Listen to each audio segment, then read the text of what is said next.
On a newscast tonight, President Park Geun-hye begins her 4-day trip to the U.S. Summit talks with President Barack Obama are a given, but this time her itinerary includes stopovers at the Pentagon and NASA. South Korean lawmakers argue over state authoring of history textbooks. The move could help with uniformity and better highlight positive aspects of modern Korea, but it could also whitewash some ugly facts. A Korean man in his 30s who was deemed MERS-free is quarantined after testing positive for the virus again. All next on Primetime News.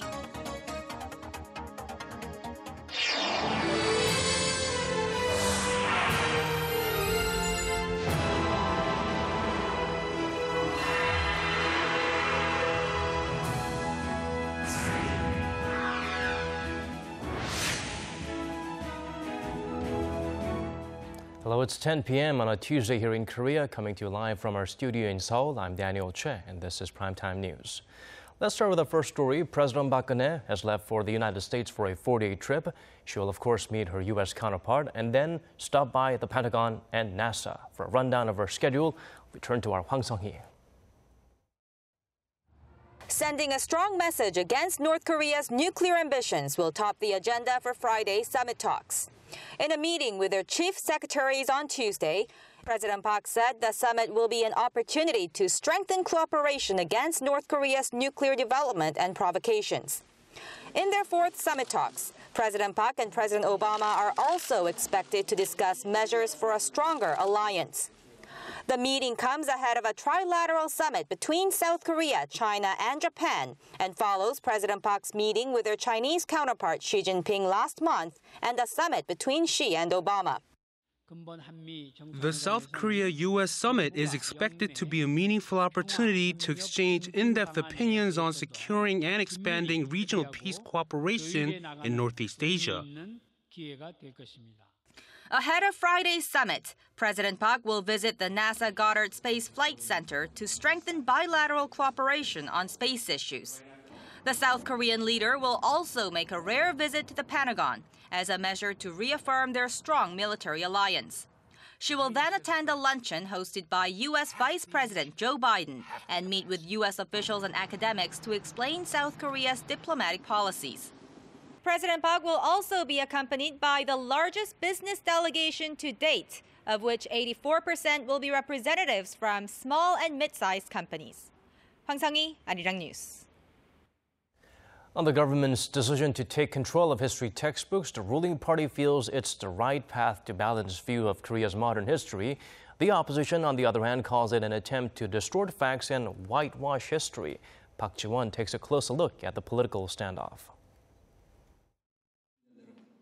Dispute over the adoption of a single state-authorized history textbook is now at the center of parliamentary politics. During a 4-day interpellation session at the National Assembly that began Tuesday, lawmakers from the ruling Saenuri Party backed the government's decision. They said the choice had to be made in order to teach the nation's young people a proper historic perspective, as the textbooks currently in use contain imbalanced views about Korea's modern history.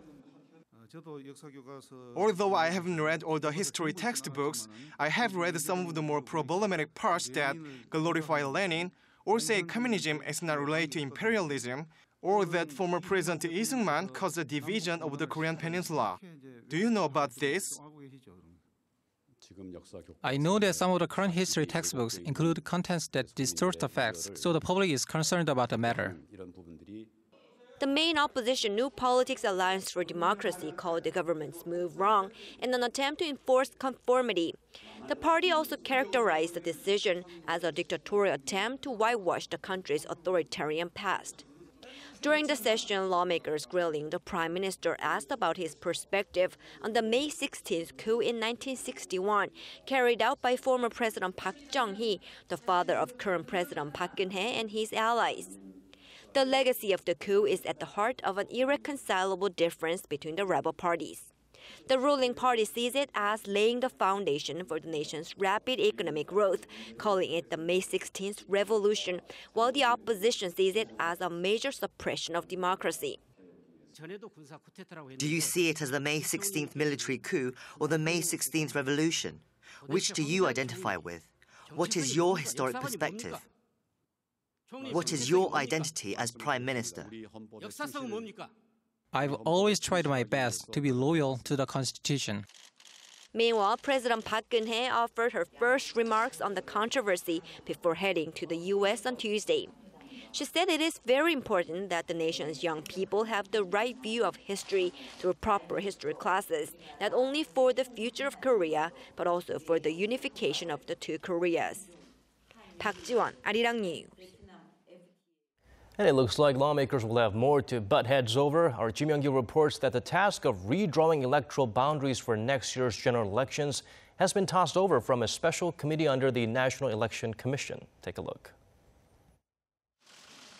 The redistricting committee said Tuesday its 8-member panel had been discussing whether to reduce the number of electoral districts to 244 or increase it to 249 from the current 246. Its failure to make a decision by the Tuesday deadline means it will now be up to the National Assembly to decide. The redistricting committee had problems finding a middle ground on redrawing the electoral districts. We hope the National Assembly will be able to make the decision. The ruling Saenuri Party urged the opposition to cooperate in devising a new plan.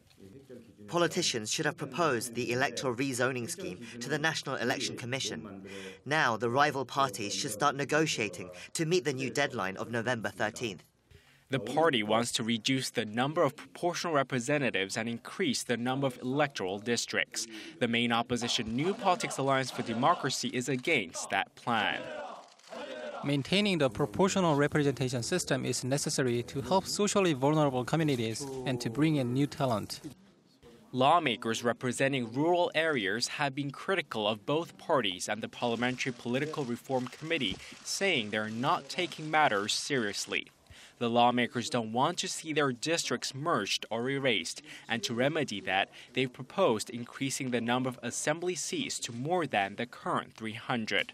The Election Watchdogs Committee was trying to reflect a ruling by the Constitutional Court last year that said their current electoral map fails to provide equal representation due to changes in Korea's population. Kim Young-gil, Arirang News. The USS Ronald Reagan will visit South Korea this month to participate in a round of naval drills between the two allies and to celebrate a key South Korean anniversary. Some experts fear arrival of the U.S. 7th Fleet's nuclear-powered aircraft carrier could rub North Korea the wrong way. For details, we turn to our Kim Hyun-bin. This is the USS Ronald Reagan, the U.S. Navy's key strategic weapon in the Asia-Pacific region. It is scheduled to set sail for South Korea next week to help the Korean Navy celebrate its 70th anniversary, slated for October 23rd. After that, it will stay in the country to participate in a round of naval drills between South Korea and the U.S., scheduled to get underway on the 26th. During the drill, the vessel will conduct anti-submarine and warship operations in the East Sea, in tandem with South Korea's Aegis destroyers and dozens of other vessels. The Ronald Reagan arrived in Japan earlier this month to take over for the USS George Washington, which is undergoing a major overhaul back home.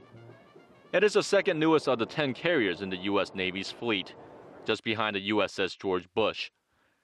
The Reagan is 332 meters long, equivalent to the length of 3 football fields, and has a crew of over 5,000. It has an operational range of over 1,000 kilometers, making it capable of covering the entire Korean peninsula. It is also equipped with 30 state-of-the-art fighter jets and helicopters. Experts have said the U.S. carrier's deployment to South Korea comes at a sensitive time and is bound to put pressure on North Korea. Military officials say, however, they will not try to provoke North Korea with the joint drills, as a round of reunions for war-separated families is scheduled to start 2 days before the carrier's arrival. Kim Hyun-bin, Arirang News.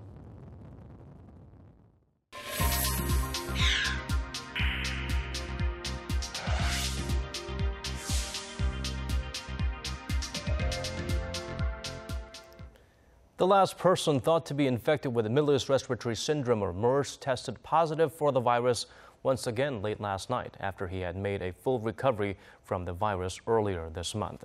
Connie Kim has the latest.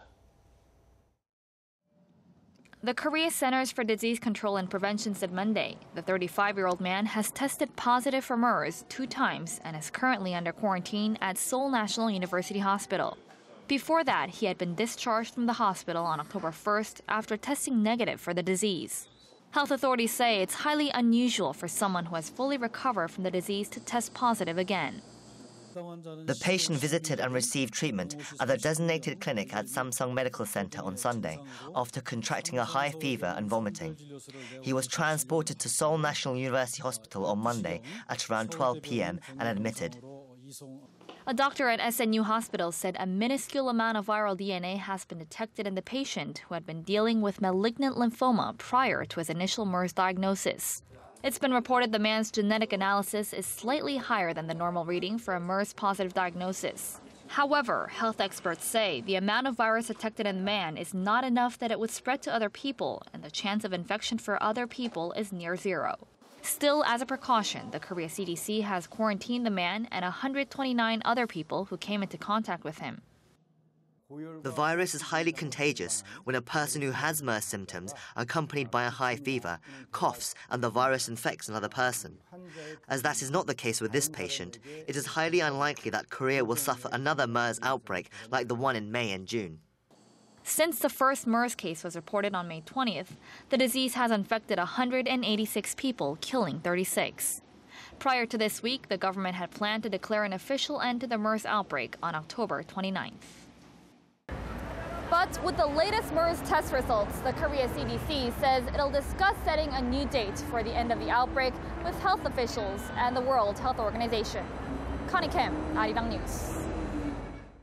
Moving on to other stories, China's September trade figures are out. Its exports didn't fall as much as expected, but what's worrisome is that imports fell more than 30%, raising alarm bells for countries heavily dependent on China for trade, like Korea. Kim Min-ji looks into what the numbers imply. Is China's economic slowdown worse than we thought? In September, Beijing's exports fell 3.7% in dollar-denominated terms from the same month a year ago. Imports also fell more than 20% on year, quickening from a nearly 14% drop in August. With that said, the country's trade surplus for last month came to just over $60 billion. The rising cost of labor is the main cause of companies' declining competitive advantage, which is limiting companies' capacity to expand their manufacturing and exports. Although export prices were better than market expectations of about a 7% decline, a plunge in import figures, which are reflective of weak domestic demand, will add to concerns that China's slowdown will continue to have a negative impact on other economies dependent on China for trade, such as Korea. As Korea is dependent on China for exports, it's likely that the effect will be hard felt. It can be said that China's declining import numbers are reflective of Korea's slowing exports. Down the road, it will also hurt Korea's economic growth. Experts say the situation isn't likely to get better anytime soon because despite China's move to devalue its currency, it hasn't helped prop up its trade figures, which will in turn continue to have a negative impact on the global economy. Kim Min-ji, Arirang News. Meanwhile, Korea's exports in the information and communications technology sector have hit a one-year high. The Trade Ministry said Tuesday the ICT sector's outbound shipments rose 1.6% in September to $15.9 billion from the same month last year. This thanks to strong sales of smartphones, semiconductors, and digital TVs. It's also the second straight month of an on-year gain for the sector, while exports in general have been posting negative growth every month of this year. Imports of ICT products increased by 1.4% from the year before, giving the sector a surplus of $8.1 billion. And now zooming into some royal rumble at one of Korea's top conglomerates, Lotte Group's elder son takes further action to oust his younger brother. This comes as the largest holder of Lotte Holdings gears up for a shareholders meeting on Wednesday. For the latest on this reignited family feud, we turn to Shin Se-min. Breaking the long silence, the prolonged fight between the sons of Lotte Group's founder has been reignited, with Lotte Holdings' biggest shareholder, Kwanghyunsa Corporation, getting ready for a shareholders and board meeting on Wednesday. all to drive out Lotte Korea chairman Shin Dong-bin from his post. In an email statement sent to the media, Shin Dong-ju, the founder's older son, expressed hopes to rally up enough support at the meeting to have him appointed as CEO as once hoped. Based in Japan, Kwang-yun-sa Corporation is the biggest holder of the unlisted Lotte holdings that ultimately dominates the entire Lotte group. Currently, Shin Dong-ju holds over 50% in stake at Kwang-yun-sa, on top of support from the founder Shin Gyuk-ho. In a separate email, Lotte Group in Korea, representing Shin Dong-bin, the younger son, said the upcoming meeting will not rattle current management. In order for the older Dong-ju to secure his position within the group, he would need to win over greater support from within Lotte Holdings, even with the full backing of Kwang-yun-sa. Just last week, the elder son, Dong-ju, filed a lawsuit against Hotel Lotte and Lotte Hotel Busan, where he was terminated from his position as executive director in July. The failed successor also said he would sue the board of Lotte Holdings and demand his reinstatement on the board, as well as $1 million in compensation for his damaged reputation. The family feud was fired up in July when the founder and elder son Dong-ju tried to sack younger son Shin Dong-bin from Korea's largest retail giant, a plan that backfired as the founder himself was demoted to an honorary position. Shin Se-min, Arirang News. Volkswagen Korea will take more than 400 cars off the market for questionable emissions levels, while the lawsuits against the German automaker piles up. Lee Ji-won shed light on the repercussions of the company's emissions scandal. The Ministry of Environment announced Tuesday that Volkswagen Korea has taken back over 460 vehicles from its dealers with the older and higher emission-prone Euro 5 engines. The company had sent word to the ministry that it would make sure affected models are not sold to local consumers and that it would recall the 112,000 cars already sold, though it hasn't set a schedule yet. The ministry is set to release results of its own VW test next month. While the automaker continues to grapple with the massive fallout from the scandal, a group of 51 VW owners here in Korea are planning to launch a class action suit against the company in the U.S. According to their legal representative, they bought imported Passat models with parts that were made in the company's factory in Tennessee. The suit will be filed in the Federal District Court in Los Angeles. The group is seeking to cancel their contract of sale and get a refund for the purchase price, along with punitive damages. Lee Ji-won, Arirang News. The pedestrian bridge near Noryangjin Station in Seoul is set to be demolished this weekend after 35 years of faithful service. While some might get misty-eyed watching the local landmark go, many, especially pedestrians, will appreciate the changes that will follow. Our Lee Soo-eun explains. For 35 years, this pedestrian bridge has been a landmark feature of Noryangjin, a neighborhood famous for being home to the biggest fish market in Korea and countless private cram schools. But now it's time to say goodbye, as it will be demolished this weekend.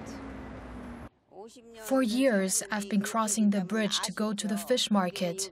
I'm really sad it's going to disappear. This sentiment is shared by many locals, but there are important reasons the bridge must go. There are safety concerns regarding the bridge's vibrations and fluctuations. Also, the physically impaired, children, and elderly often find it difficult to use, so a new crosswalk will replace it. Demolishing aging pedestrian bridges is part of a bigger movement to create roads that are safer and more pedestrian-friendly, but progress has been slow. This road has 600 meters of hill without a single crosswalk, leaving only this underground walkway, no escalator or elevator for disabled access. And here, a road without a sidewalk exposes pedestrians to traffic dangers. Korea's pedestrian fatality rate is nearly 4 times the OECD average. Almost 4 out of every 10 road deaths in the country are pedestrians. It's an alarming problem that experts say can be helped. First, sidewalks need to be set aside for pedestrian space. Second, safety infrastructure, like raised crosswalks and speed bumps, can help reduce speeding. But the most important thing is for drivers to drive slowly and carefully, with the awareness that they are sharing the road with pedestrians. For future generations, progress towards creating safer and more convenient roads for pedestrians ultimately hinges on education and making sure the public follows the basic principle of pedestrian first before anything else. 이수은, Arirang News.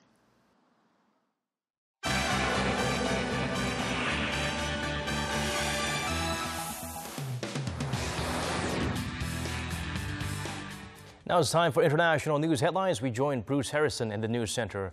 Bruce, what's happening around the world today? Daniel, an American institution, Playboy magazine, says it's pulling nude pictures from its pages, and Russia denies one of its own missiles was used to shoot down a passenger plane over Ukraine, despite the findings of a Dutch investigation. Now, I know the Playboy story will be the cherry on top of your World News Sunday today, but there's also growing unrest in Israel. Bruce, let's start about the escalating violence between Israelis and Palestinians. Today appeared to mark the worst of it. Yeah, the number of attacks has been growing over the past month. And today, police in Jerusalem say Palestinian men armed with knives and a gun killed at least 3 people and wounded several others in Jerusalem and a Tel Aviv suburb. During one attack, a Palestinian rammed his car into a bus stop in the center of Jerusalem. He then got out and began stabbing pedestrians. This guy before me hit him. We were behind him in the car, but we stopped and then hit him until police arrived. 2 Israelis were also shot and stabbed to death on a Jerusalem bus. Police say one assailant was killed and the other wounded. Over the past 2 weeks, 6 Israelis and 27 Palestinians, including 9 alleged attackers and 8 children, have died in street attacks and security crackdowns. Violence partly stems from Muslims angered over a growing number of Jewish visits to a mosque in Jerusalem, which both faiths view as holy. The results of an investigation on the fatal passenger jet crash over Ukraine last year show the plane was downed by a Russian-made missile. In its report, the Dutch Safety Board, however, did not indicate who launched the missile. The board concluded a Russian-made Buk missile detonated next to the plane's cockpit, but a separate study by Russia's state arms maker challenges that conclusion. The results of the experiment have entirely refuted the conclusions by the Dutch Commission about the type of the rocket and the place of the launch. Novikova argued if the missile was of a Buk complex, it would have had to have been a certain missile and launched from a certain village. He said Ukraine had such missiles and control of the village in question. Experts in Western governments believe pro-Russian rebels controlled the region and shot down the aircraft, possibly mistaking it for a Ukrainian military plane. Playboy magazine is turning the page on more than 60 years of tradition. The American magazine, famous for its centerfolds of nude women, has announced it's done publishing photos of nude women. The New York Times reports the magazine will no longer feature full nudity for March. Playboy executives told the Times the magazine can no longer compete in the digital age of pornography. They described the move as practical and part of a broader effort to bring the company into the 21st century. So come spring, you can finally and truthfully say you're reading it just for the articles. And that's a glimpse of the world today. Have a great night.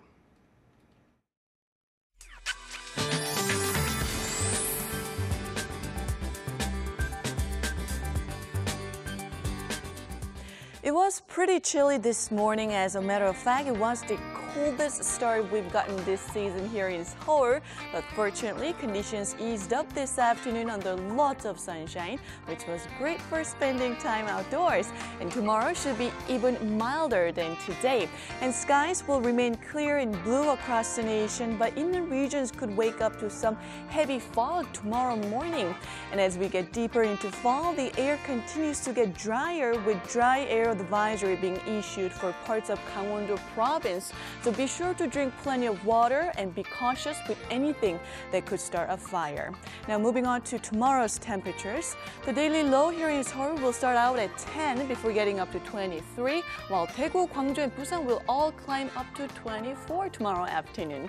And as for the other regions, Daejeon and Jeju Island will see a high of 24 and 23, while Dokdo peaks at 19. This typical autumn weather should continue through the week, along with the big gaps in temperatures from day to night. But that's all for the weather. Good night.